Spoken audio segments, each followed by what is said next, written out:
नमस्कार, मैं हूं आरुषि राय और आप देख रहे हैं क्लाउड वेब इंडिया न्यूज। चलिए सबसे पहले नजर डालते हैं आज की खबर पर। विदित हो कि गढ़वा के विकास के लिए एक लंबी कार्य योजना के तहत पूर्व मंत्री माननीय गिरिनाथ सिंह जी का परिवर्तन यात्रा प्रारंभ है। यात्रा के दौरान मिल रहे लोगों के परस्पर सहयोग और संवाद के आधार पर उन्होंने कहा कि निश्चित तौर पर पूरा गढ़वा जल, जंगल और जमीन जैसे अनिवार्य मुद्दे पर अपनी समस्याओं के समाधान न होने पर आंसू बहा रहा है। सरकार द्वारा लागू की गई सभी योजनाएं अधिकारियों के भ्रष्ट रवैये से आम जनमानस तक नहीं पहुंच पा रही है और जो सक्षम लोग हैं उन्हें योजना का एक बड़ा भाग घूस के रूप में देना पड़ रहा है। अभी हाल ही में झारखंड सरकार द्वारा लागू की गई अबू आवास योजना में लगभग 30,000 प्रत्येक आवास के लाभुकों से बेधड़क रूप से लिया जा रहा है और जनप्रतिनिधि मौन होकर अपने हिस्से का कमीशन प्राप्त कर आराम फरमा रहे हैं। ऐसे बहुत सारे मुद्दे हैं जिन पर जनप्रतिनिधि का मौन होना सारे मुद्दों में संलिप्तता को दर्शाता है। उम्मीद है जनता आगामी विधानसभा चुनाव में सही जनप्रतिनिधि का चयन कर अपने समस्याओं से निजात पाएगी। कार्यक्रम में मुख्य रूप से सुनील चंद्रवंशी, शिवनाथ चौधरी, अवध सिंह, प्रभाकर सिंह, उमेश चौधरी, सत्येंद्र राम, वीरेंद्र विश्वकर्मा, चूल्हन सिंह, अध्यक्ष पूनम देवी, सीमा देवी, मंजू देवी, पार्वती देवी सहित सैकड़ों की संख्या में ग्रामीण जनता उपस्थित थे। लेकिन हम लोगों को पहचानने में जरूर धोखा हुआ है। यह व्यक्ति कभी झारखंड का हो ही नहीं सकता है। यह व्यक्ति बिहार का है और सामंती प्रवृत्ति का है। इसको सिर्फ और सिर्फ पैसे से मतलब है। आपके क्षेत्र की समस्याओं से कोई लेना देना नहीं है। क्षेत्र के लोगों का लाड़ प्यार और दुलार तो छोड़िए, मिलना नहीं पसंद करता है, लोगों से भेंट करना नहीं चाहता है। और ऊपर से एक ऐसी संस्कृति को इन्होंने पैदा किया भ्रष्टाचार का कि इंदिरा आवास में इसी जगह पर हम लोगों को बुला करके हाथ में चेक देते थे, 1 रुपया रिश्वत नहीं लगता था। लेकिन आज आवास लेने जाइए तो 30,000 रुपया अंसारी जी दाम देना पर आपको आवास मिल रहा है। आवास भाई पर साल कुआं लिए हैं, कल पूछ रहे थे कि कितना में खरीदे तो लजात रहे थे, तो बोलिए नहीं रहे थे। बहुत दुख और सुख के साथी रहे अब्बाजी, लेकिन शर्म से बोल नहीं पा रहे थे कि बोले कि लागल तो इतना बाकी कहे लायक नहीं थे। इसी तरह से गुबरदाहा के इस्लाम अंसारी जी 4 लाख का कुआं का एग्रीमेंट किए, मात्र उनके खाता में 65,000 आया। सार्वजनिक रूप से उन्होंने माइक पर बोला ना, रिकॉर्ड है, 65,000 खाता में आया और कुआं मिलने से पहले 35,000 रुपया उनसे ले लिया गया था। कहे कि हम अपने घर से कुआं को बांधे हैं श्रीमान, और परेशान हो गए, खेत बेच के कुआं को बांधने का काम है। मात्र हमारे पास कुआं बांधने के 30,000 रुपया बचा मतलब 4 लाख उनको घर से लग गया कुआं बनाने में। सारा पैसा रिश्वत में काट लिया लोग। एक वेंडर सिस्टम पैदा कर दिए हैं। पता नहीं वेंडर से आप लोग को भेंट हुआ है कि नहीं कुलदीप जी? कैसा मजा लगा वेंडर से भेंट करने में? मीठा लगल कि तीता लगल? बोलो अंसारी जी, वेंडर से भेंट करने में कैसन लगल, कैसन मजा मिलल? हम साफ पूछना चाहते हैं, कोई छिपा के बात नहीं कर रहे हैं। एकदम नहीं, आप सही बोल रहे हैं। अगर गलत बोल रहे हैं तो आप जैसे हमारे पुलिस भाई ने पूछा कि आप हमको रास्ता दिखा दिए, उस रास्ता में चलेगा, बहुत हमको अच्छा लगा। यही तो लोकतंत्र है। तो हमने कारण बताया कि क्यों ऐसा किया। 10 साल चेक स्लिप लेके इतना बेवकूफ बनाया सत्येंद्र सब लोगों को, और अपने अलकतरा घोटाला में जेल गया, फिर जाने की तैयारी है उसकी। अभी 1 करोड़ 34 लाख रुपए का नोटिस हुआ है, अखबार में 1 महीना पहले आया भी था। सीबीआई कोई छिपी हुआ बनावटी बात नहीं है।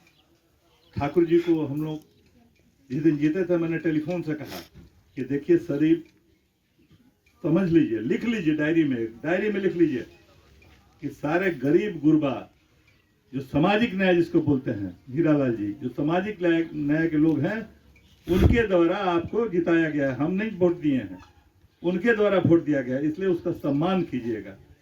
पहला दिन हमने बोला उनके रिजल्ट के बाद, टेलीफोन से जाके नहीं, टेलीफोन से बोला। लेकिन ठीक उसके विपरीत उनका आचरण निकला 4.5 साल के बाद कि कोई गरीब से कोई लेना देना नहीं है, बल्कि जितने पेशेवर लोग हैं, जितने ठेकेदार हैं, इस रोड का जो काम किया होगा, कौन काम किया है बताइए ईमानदारी से, कौन बनाया है? वो तो पहले ही से ठेकेदार थे टेंडर का। अबे टेंडर तो आप टेंडर नहीं डाल, बगल में तो हसन दा के मानदेव बैठा है, उसको भी हम ठेकेदार बनाए थे, उसको कहाँ मालूम है काम? आके कहा कि हमारे पास में पैसा बा, हम 20% पैसा जमा करब, मानदेव बैठा ठेकेदार है, आपको बता देते हैं, हसन दा का आपका पड़ोस के गाँव का है, पता कर लीजिएगा जाके। हेलो, कि बोल रहा है कि हमारे पास पैसा है ना, हम टेंडर डाल सकते हैं, उतना पैसा टेंडर हम डालेंगे, लेकिन 20% पैसा पहले ही मांगा जा रहा है। उतना पैसा कहाँ से हमारे पास है कौन दीजिए कि हम उसको दे सके। ये सारे काम जो है बाहर के लोग, रांची पटना के लोग आकर के ये आपका काम कर रहे हैं, जिससे आपको कोई लेना देना है। पता नहीं आप लोगों को पूछा भी है या जाना भी है, या कहीं ये भी कहने आया है कि हमको यहाँ काम करना है। वो तो काम किया, अपना हिस्सा दिया, सारे काम में हिस्सेदारी मंत्री का। ब्लॉक में चले जाइए, बिना पैसा का कोई काम हो रहा तो बताइए। मृत्यु प्रमाण पत्र में भी एक आदमी को, एक पंडित जी थे उस गांव के थे, बोले कि 5,000 रुपये हमसे मांगे। जो बोले तो आप हमारे पास आए, हम पूछे कि क्यों इनको नहीं मृत्यु प्रमाण पत्र मिल रहा है। तो जैसे तरकाने की बात होती है, कर्मचारी या सीओ सीआई जो करते हैं, बिना रिश्वत का कोई काम नहीं हो रहा है। मतलब सौदा, जैसे आप गंडई बाजार में जाकर के सौदा खरीदते हैं, उस तरह की स्थिति हो गई है ब्लॉक। पहले आदमी का लिस्ट बना करके लोगों को दिया जाता था, और एक साथ सैकड़ों लोगों को होता था, एक दो का नहीं होता, सैकड़ों लोगों को होता था। वृद्धावस्था पेंशन का भी वही स्थिति है, विधवा पेंशन का भी वही स्थिति है, विकलांग पेंशन की भी वही स्थिति है, कन्यादान योजना का भी वही स्थिति है। बिना रिश्वत का कोई काम अगर हो रहा हो तो बताइए आप। नहीं हो रहा। या आप कहिए कि झूठ बोल रहे हैं आप। नहीं बनौटी आज वोट एक मांगने एक नहीं डेट पर आए आज हैं। रिश्वत आज बढ़ वोट गया। नहीं है, लेकिन बिना पैसा का एक काम आगे नहीं बढ़ रहा है। तो इसके लिए तो नहीं इनको जवाबदेही दिया गया था कि आप संभालिए क्षेत्र का काम। कहा गया था कि आप बाहर के हैं, लेकिन यहाँ की जनता सम्मान करती है बाहर के लोगों को। आप काम कीजिए ईमानदारी से, लोगों को उसको न्याय जो है, उसके हक जो है, उसके दरवाजे तक पहुंचाइए। लेकिन बिल्कुल विपरीत स्थिति में इन्होंने क्षेत्र को लाने का काम किया। इस उद्देश्य से हम लोगों ने साफ शब्दों में कहा कि भैया ये सब नहीं चलेगा, यहाँ के लोगों का शोषण हम होने नहीं देंगे। और इसी के विपरीत हम लोग परिवर्तन यात्रा, तो हमारे अवध जी ने बताया, उसका उद्देश्य यही है। हीरालाल जी, आज चुनाव नहीं है, डेट नहीं है, लेकिन लोगों से हाल चाल जानने के लिए, लोगों से मिलने के लिए, किस हाल में है अब्बास भाई, हम यहाँ आए तो मालूम है कि इनको लकवा मार दिया है। कोई पुराने आदमी जो थे से स्वर्गीय हो गए। ऐसा नहीं है कि क्षेत्र में हम नहीं आते जाते हैं, बराबर आना जाना है, लेकिन जो सघन एक विचार आदान प्रदान होता है, वह निश्चित रूप से 15 साल के अंतराल में फ्लैक्सी टूटा है, इसको हम स्वीकार करते हैं। बहुत टूटा है। तो उसी टूट को जोड़ने के उद्देश्य से हम गांव-गांव सभी टोला पर जा रहे हैं। वोट मांगने नहीं जा रहे हैं, मिलने जा रहे हैं, हाल चाल लेने जा रहे हैं, और बताने भी जा रहे हैं कि ऐसे लोगों से हम सबों को बचना है, तभी क्षेत्र में विकास हो सकता है। आपसी सौहार्द जो हमारा भारतीय संस्कृति है, हिंदू मुस्लिम सिख ईसाई आपस में मिलजुल करके हम लोग काम करते हैं। अभी हमको बड़ा खुशी हुआ कि कुलदीप जी भी बताया और हिलाल लाल जी बताया कि इतना पानी आ गया कि केकरो घर में पानी घुसत बा, केकरो नली तोड़ देत बा, ओकरा सलाह विचार करके हम लोग चलता रहे हैं। यही हमारी संस्कृति है, यही हमको विरासत में मिला है, यही हमारी गंगा जमनी तहजीब है भारत की, कि हम एक दूसरे के दुख और सुख में मिल करके सौहार्दपूर्ण वातावरण में किसी चीज का निदान करें। यही हमारी भाईचारगी है, यही भारत है, यही हिंदुस्तान है।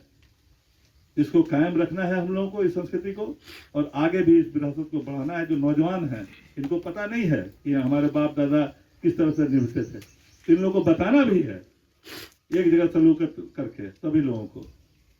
अभी पिछले कुछ दिन पहले मंदिर का निर्माण हो रहा था, हम लोग आए थे, वही हमने पूछा कि पूजा पाठ चल रहा है, बोले कि नहीं पूजा पाठ चल रहा है।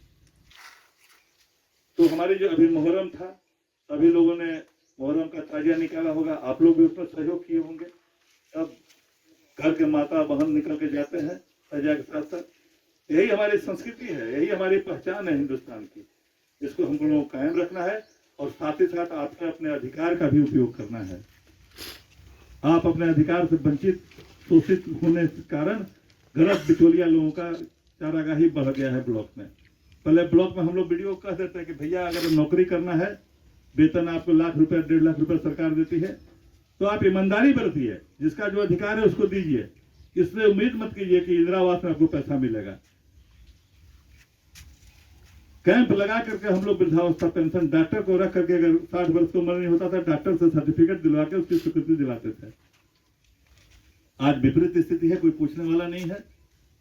कभी तत्काल में तो कोई योजना आप लोगों के लिए नहीं है, लेकिन एक वृद्धावस्था पेंशन का फॉर्म हम लोग दे रहे हैं 50 वर्ष की उम्र के लोगों का। तिलक जी जो जिनका है, चाहे महिला हो चाहे पुरुष हो, उनका form I card Aadhaar card लगवा के हमको भिजवा दीजिए। उसकी स्वीकृति दिला के हम आप लोग खाता खुलवा के हीरालाल जी आपको भिजवाने का काम करें। इसमें 1 रुपया रिश्वत नहीं लगेगा और किसी को देने की भी जरूरत नहीं है। फॉर्म भर करके अपना आधार और पहचान पत्र लगा दीजिए, इस काम की अंजाम दिया जाएगा। इन्हीं शब्दों के साथ आप सबों को काम छोड़ करके आप लोग हमसे मिलने आए, इसके लिए हम आभारी हैं और आभारी जीवन भर रहेंगे। बहुत बहुत धन्यवाद। जय हिंद, जय भारत। दिन भर की खबरों से जुड़े रहने के लिए सब्सक्राइब करें हमारे channel cloud web India news को और हाँ, नोटिफिकेशन की घंटी दबाना ना भूलें।